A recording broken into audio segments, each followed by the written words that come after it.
Tonight we're going to talk about the speed of implementation. All in within sort of what we've been talking about, and I don't know. I think someone had something to do with that, but we'll let that go because we talked a lot so far on, what can we do going forward and how we can put stuff together and what plans we can do and how I came up with this and how I thought about it was like we do a lot of stuff, but how do we keep that going, or how do we run with it right away? And when I was thinking about what we're going to talk about, we were running hard to hit Brett's new business goal, and we're busting our tail the last 2 weeks of the year to hit that goal, and thinking, what if we did a quarter of this work for 12 months? Would we be banging our head against the wall? And I understand new business and absolute tracking and how we get to that, but anyways, so the idea of implementing something, the beginning of the year, the new year with stuff, you want to work out and get in shape and be more healthy, so you get a gym membership, you buy a treadmill, and what does that do for you? It sits in your basement and dries your clothes. I mean, that's a great tool, a great plan, but you forgot the implementation aspect of it, what you're going to actually do, and the outcome to it. The plan was there. We set up the process, but you're just drying clothes on it. The idea is to make it an active process and to set yourself up for success. So again, you have to have the want and the will to do something, and our plan to do something different. But then what's going to be our goal? We already all committed that we're going to email Todd our interviews to start building that process. It's got to be your want to change and what you want to change, and then how you're going to get there. Who can do it, how we can do it, how we evaluate it, how we capture the experience is almost going back to, again, what we talked about with Todd. What we want is and I'm drawing an absolute blank on it. Struggling moments. Well, the struggling moments, but what's jobs to be done. So we want the jobs to be done, the outcome to it. We now know what we have to do, and I think we can all agree we want to do it. So now, do we leave here like we did in the last one? And I think driving up here, we probably all had that same thought in the back of the mind that you talked about, that, God, we had that plan and we were going to do stuff and we were going to... However, to interrupt, Yeah. on DVD, we have an audio stick, we also have it online, so we can look at it, and I can tell you, I'm 5 hours into it, and it's unbelievable. Yeah. Amazing stuff. Yeah. And we still can go back and revisit and accomplish. And I think we will implement that with some of the other pieces that we learned at this place. I mean, we learned a ton of stuff last time, and now we all brought something different, a lot going back to the book and what we learned with it and what we can essentially move forward on with it. It's not just taking something and going with it. I also wrote down here, we need leadership, teamwork evaluation, and change management. Leadership, teamwork evaluation, and change management. Again, things that we've kind of set up through these last couple days that we've talked about and didn't really label it of any sort and say that it's leadership, it's teamwork evaluation, and it's change management. I don't necessarily think we talked a lot on change management, but I think that's something that'll come later on down the line as we evaluate the jobs and what do we change that what people are looking for to come into the store experience and the dealer experience and the customer service into customer experience. That'll be our change management going forward. The shipping locations, the ending Saturdays, the different options that we have out there, the trainings and the Zoom calls and just things. I'm not making anything up. We just talked about it all this weekend, that is the change going forward. But how do we, again, do that implementation to it? And so I have a book that we're going to dive into a little bit, and I guess, a illustration on it just to, I don't think we've looked at enough charts and graphs lately, so I thought I'd give you something with it. That you have two different things. Again, I think this week was set up like perfect to just make this all work. So you have two ideas, and let's say your idea I wrote down is you're going to build a house. So you have the idea to build a house. So your result in both of these graphs is a house. Not I can't even do gingerbread houses, so we'll say it's a door and maybe a window.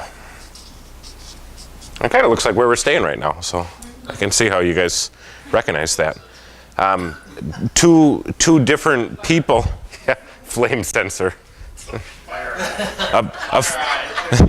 What was it? Fire eye. There you go. Two different people. So.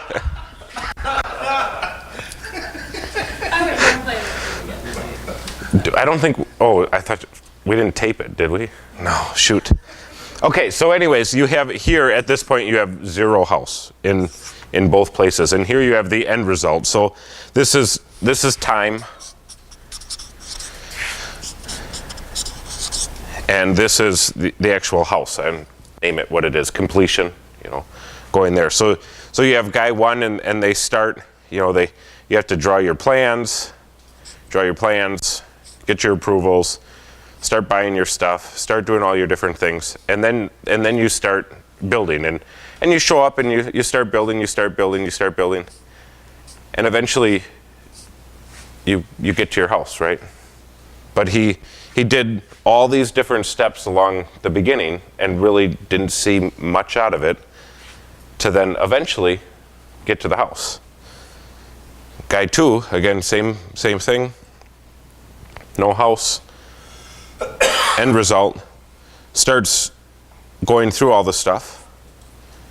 And at the same point goes, I've been building the house for, let's say this is 90 days in both spots. And no one really has a house at that point.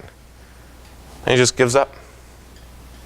He started it, but he really didn't implement the process through all the way to get to the house. And even though he wasn't that far apart, and this could be exponential growth or something else to that extent with kind of those same graphs where nothing, and you got to do all this prep to it to eventually implement it and go, and we'll take off. And we talked about how this year might be hard.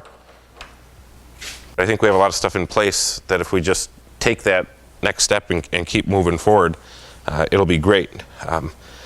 I mentioned within here where I said, he's not necessarily doing much or just kind of waiting through the process of things to happen, sitting on the couch saying, nah, you know what?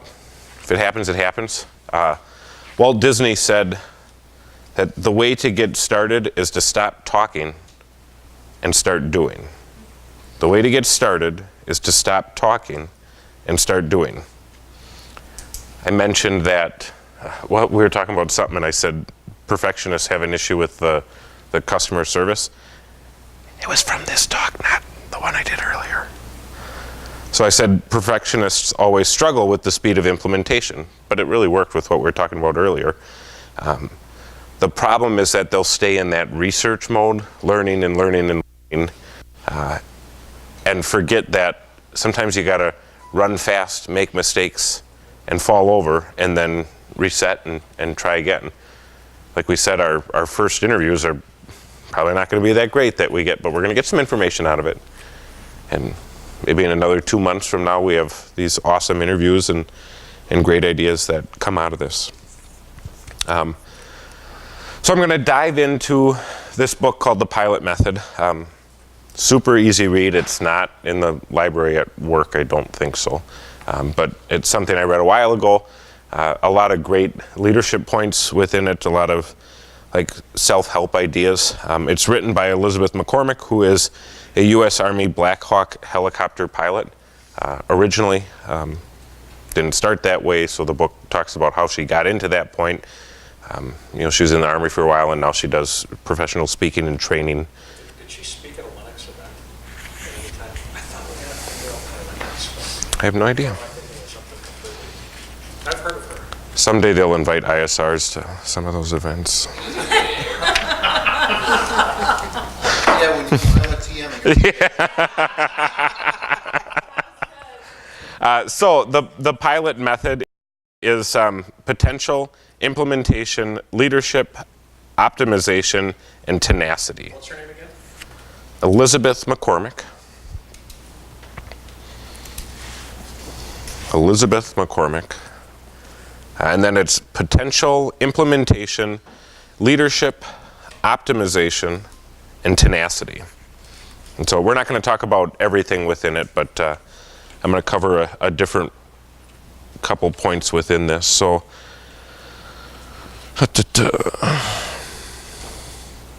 the first piece that I'm going to talk about, and what she talks about, is focus.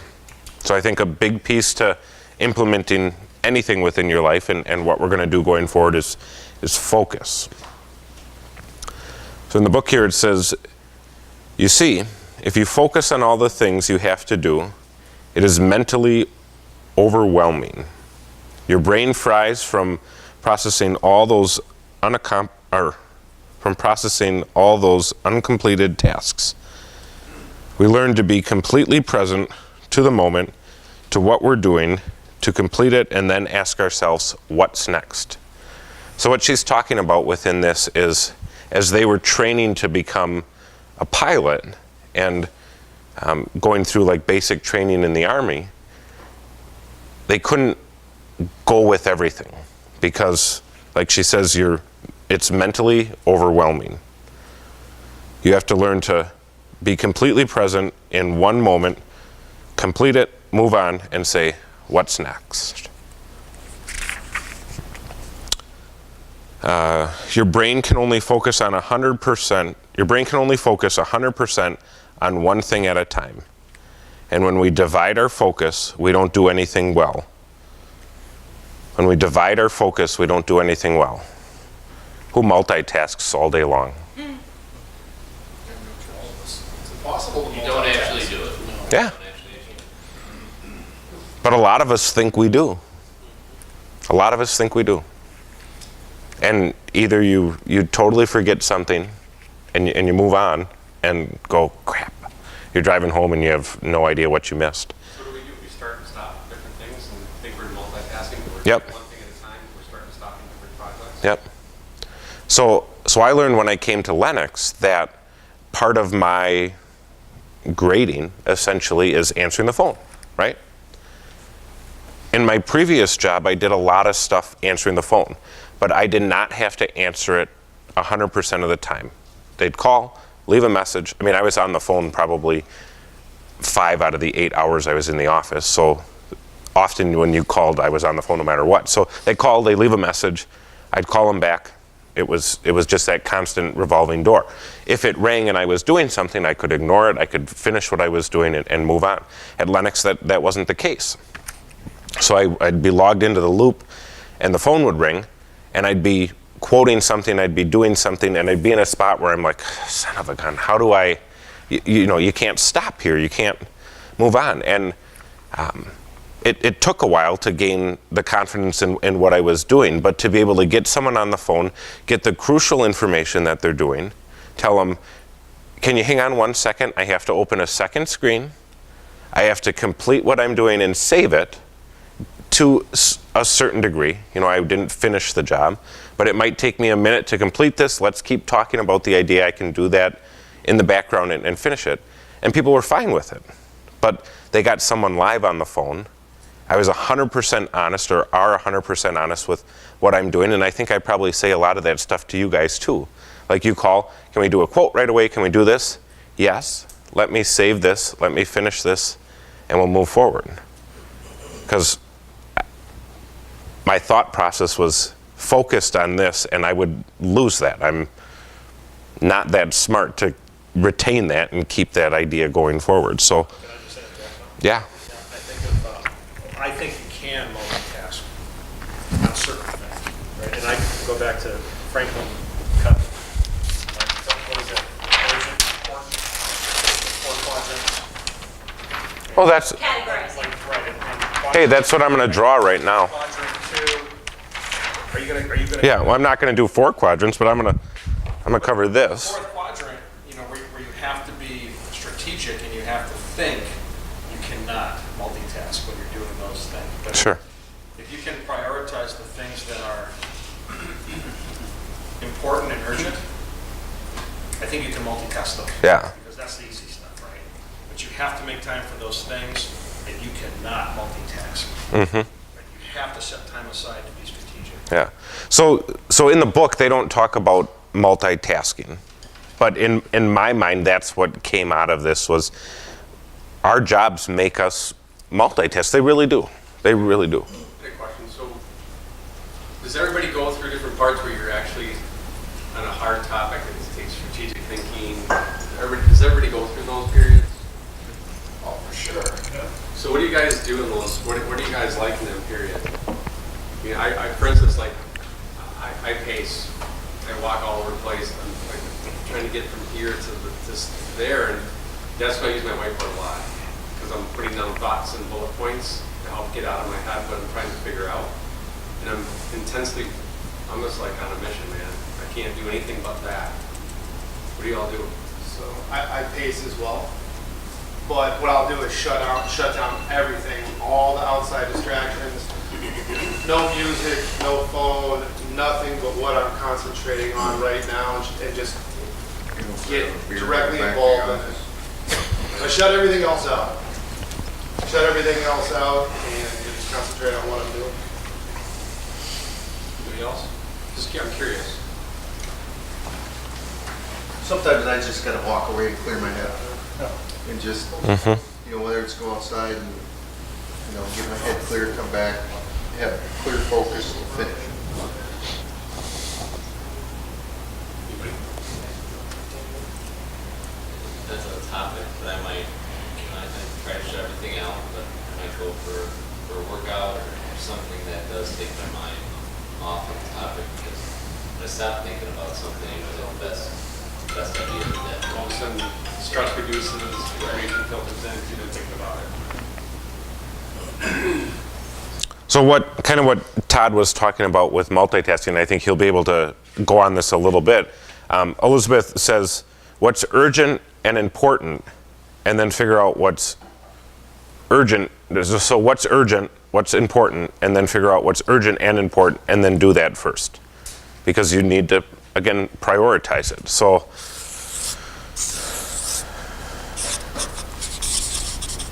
urgent, important, you got that, and then do first. Right? So where those two, urgent and important, intersect is what you do first. When you were talking about the 4 quadrants, that's where multitasking comes in within one of this, in, what was it, Stephen Covey, or? Yeah. Multitasking is not a part of that exercise. Okay. But I think when you talk about multitasking and you think about urgent and important, I think there's certain quadrants where you can multitask and others where you have to proactively say, you know what, I have to set time aside to get this done. And everyone's Yeah. different. Yes. I mean, everyone's different. I mean, there's some things that are important and urgent that you have to multitask, but depending on the person, you might not have the ability to. So Yeah. you have to figure out a way to not multitask in this situation. And Easier said than I guess I would almost see where when they're individual, you probably can do more of that multitasking. You have 10 urgent quotes to do. Everybody needs a quote right now. So let's pound all of those out. And they're going to be back to back. They're, when you're in that mode of doing that action things, you remember every part number and every price that you just wrote down and just move forward with it. So you are kind of multitasking it, but probably more when you get them together, you start to skip that idea. It's way too easy to just be busy. Ask anyone, they'll tell you they're busy. I think we hear that a lot. But are they effective? Are they productive? And are they accomplishing tasks? So are they effective? Are they productive? And are they accomplishing tasks? What she's ending this portion with on focus and the idea with it, it says, I believe in being a lifelong learner. And I highlighted that because what I've done personally for a long time now, it's that. And I think we do that as a district probably way different than a lot of places do. We value the idea of learning, and that's why we get away like this and we do this kind of stuff. Has any of our talks today been on HVAC? Fundamentals? And honestly, since I've been part of Lennox, I don't know how much of these leadership trainings have been about HVAC. Probably very little. It's all been the outside stuff, the other stuff that we want to learn. We have someone for that. We have people. Say that again, honey? So we have somebody for that, right? When you learn something that aligns with your goals, take action on it. When you learn something that aligns with your goals, take action on it and get it done now. So again, we're setting up all these plans and we're trying to figure how do we implement all this and how do we put action into this. So when we find something that aligns with our goals, which I think is what we do every time we get away and we spend money and we spend time and we get away from our families and get away from the office, to find that piece that aligns with our goals, and we have to take action on it. And I think there's a lot of times we do. I mean, I shouldn't say there's a lot of times we do. I don't think there's a time we've left these things and it hasn't changed us for something. So we do take action on it. Some's way more physical than others.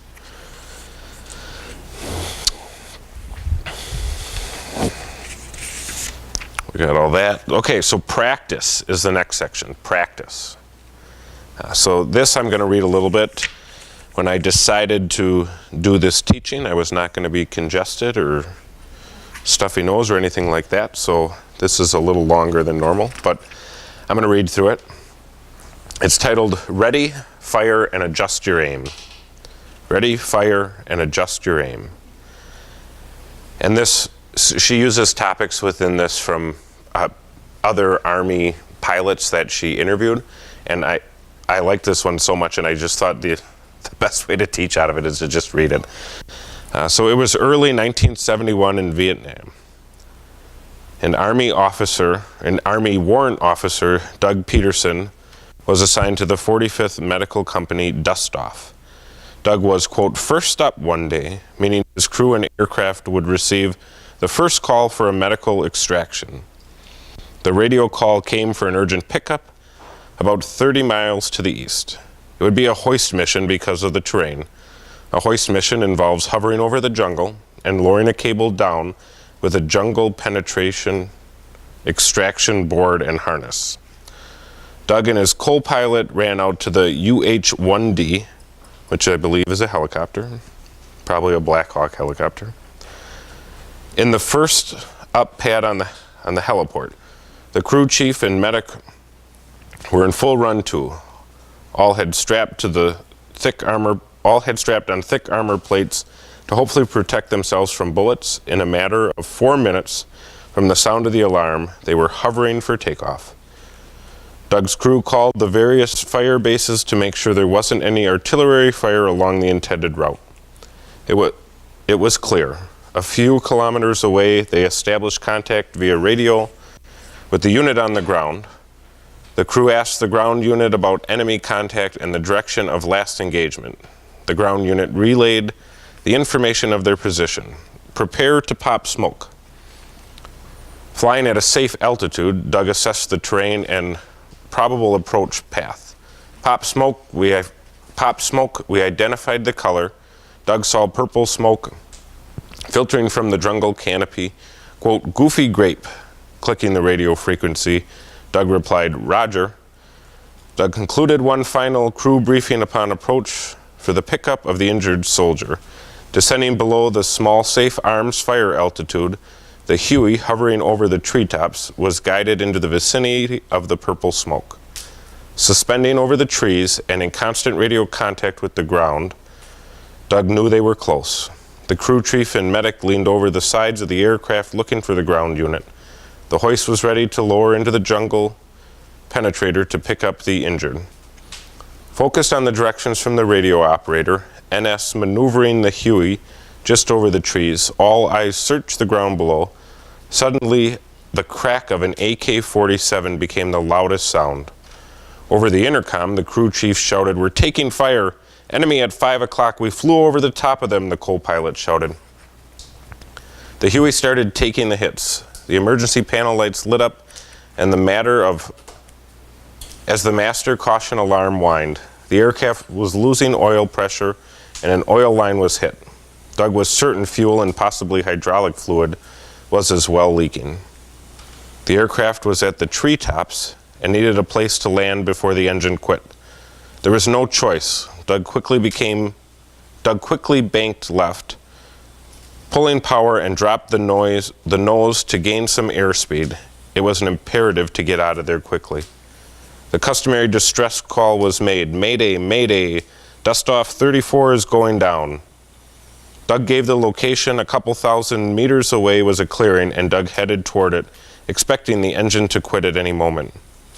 Doug wasn't really worried about anything other than getting away from the enemy fire and getting his crew on the ground. Fortunately, there was some air cover with a couple Cobra helicopter gunships flying around overhead. This provided some comfort. Within 20 minutes or so, infantry APC, Armored Personnel Carriers, came from the west to set up a perimeter around the damaged helicopter. Doug and the crew walked around the aircraft to survey the damage. Fuel and oil were leaking from several places. Looking around some more, they noticed that a glass of a gauge in the instrument panel was shattered. Upon closer inspection, they realized one of the rounds of the aircraft came through the back of the instrument panel. Based on the trajectory, stopped just short of hitting the co-pilot. The crew took that sensitive equipment out and waited to be picked up. They climbed aboard the helicopter. They had been sent to return home to their base. Once Doug got another aircraft and headed back to complete the mission, after all, there was an injured soldier still waiting to be picked up. As the crew flew back out, a Chinook came from the opposite direction with the damage swaying below it as a sling load. They picked up the wounded soldier, transported him back, and completed the mission for that day. So I like that story from the idea of, that I called it practice. And within that story, if you look at it, he had one goal from the beginning of that, was to complete that mission. And they ran their heart's content out to get there, to get ready, to do all of that stuff. And leading up to this point within the book, they talk about all the training and how in basic they get beat on, for lack of a better word, to do all this stuff, to be ready and know how to react in all these different situations. And in the story, that pilot's practice didn't change. He took fire. He moved on. The plane was going down. He landed it. He got everybody off safe, all because he had all that practice leading up to it.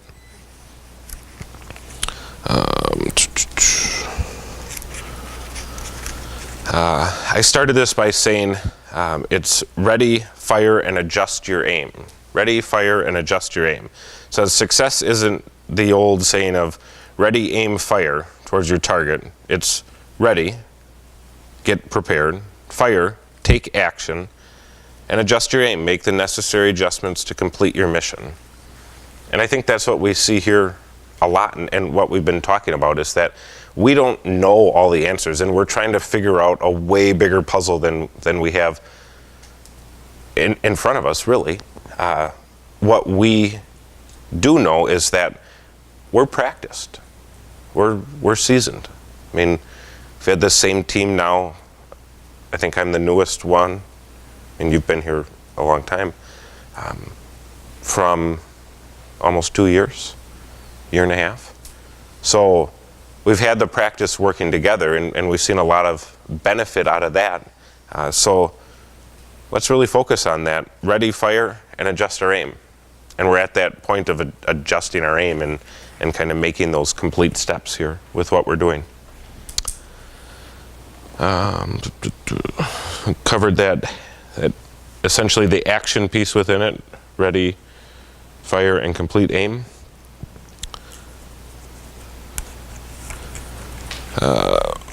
This is, in order to succeed at anything, we have to do even the hard things we don't want to do. Sometimes the hardest tasks are the most important ones, and they generally appear harder than they are because we allow ourselves to feel overwhelmed by them, which leads to procrastination.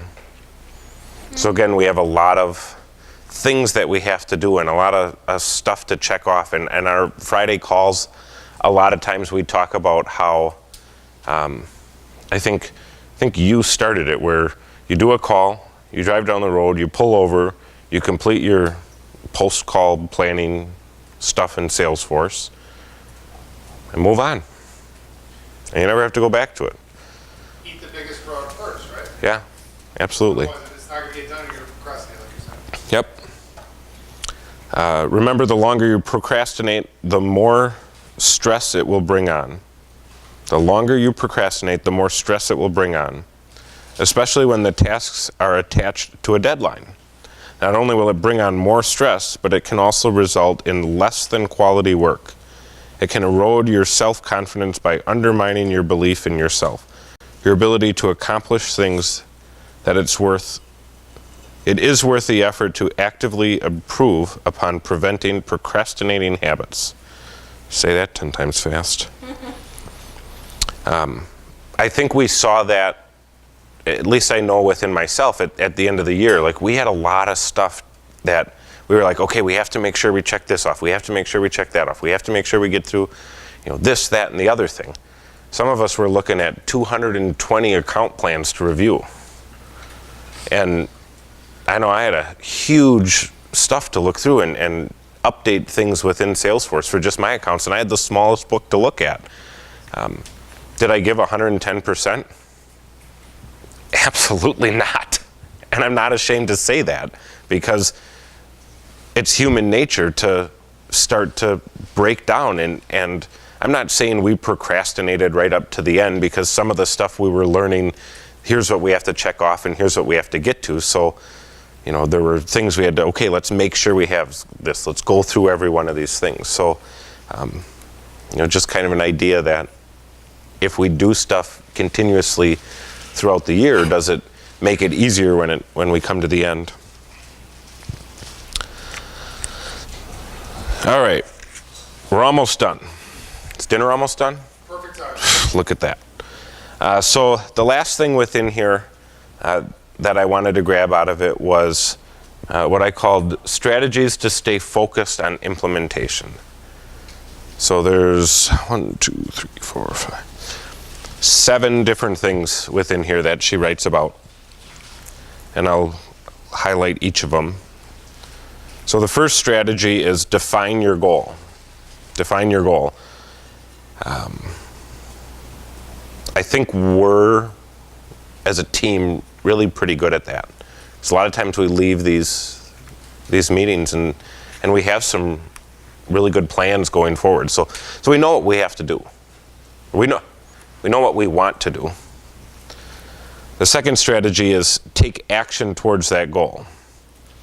Only take action on one item at a time. Again, contrary to popular belief, she says multitasking is not good for you. So take action towards that goal was the second one. The third one is eliminate distractions. She says turn off the phone. We'll just leave it at that. No, it's, turn off the phone or put it on airplane mode for a while. she says, check your social media and email on your schedule around with other tasks. I think we talked about that earlier, and I think I'm a proponent to what Dave said. I don't think our job leans towards that. I don't think what we do leans towards that. We literally saw in the instant tonight that Robinson needed, no, edit that out. A dealer needed something. They called the after hours line. They didn't get an answer. We're in a location where we didn't get a voicemail right away, if they left a voicemail. They called another colleague of ours to try to figure out what's going on, who got a text message to us to get something to figure out. If we didn't answer phone calls or emails after 7 o'clock at night, in this case, tomorrow morning, sorry TM of yours, but they'd be pissed beyond all belief. And hopefully now it's at least pacified for a while to take care of it. So, but like number 3 says, eliminate distractions, whatever that may be. Number 4 is put tasks on your calendar. Put tasks on your calendar. What's on your calendar receives your time. And I do that with little things, that I have to do for work as well. I know odds are tomorrow morning when I walk into the office, I have such and such an order sitting on my desk. I'm going to remember that I have to look at that. But I also don't know when I walk in tomorrow morning what is going to happen, what I'm going to be dealing with. So there's always a calendar reminder that prompts me I set them for 8 o'clock, which is generally an hour after I've been in the office to put out any fires. So focus on what is working. That way you won't become distracted by focusing all your attention on what is not working. So focus on what is working.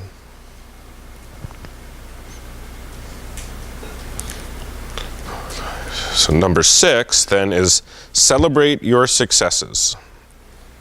I think we're really good with that. Not in an awful way, but I think we treat our successes as they should be treated. I think I think there's a lot of healthy competition within it, and we give a lot of recognition, and we're all compensated well for what's going on with it and recognize well with it. And I think we really treat our successes with each other,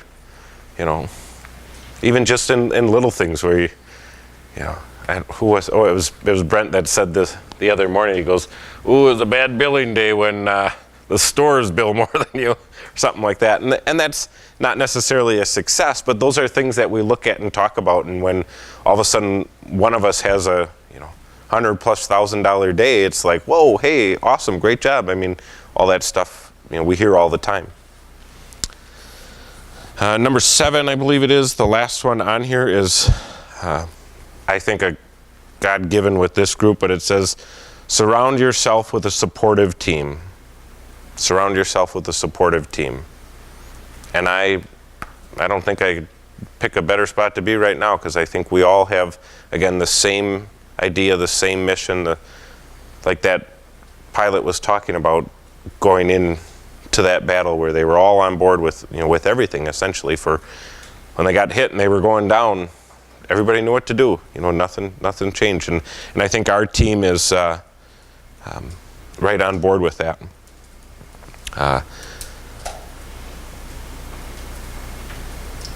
The idea with bringing these or these strategies for what we're doing is, again, just with implementation. I started this in talking about the speed of implementation.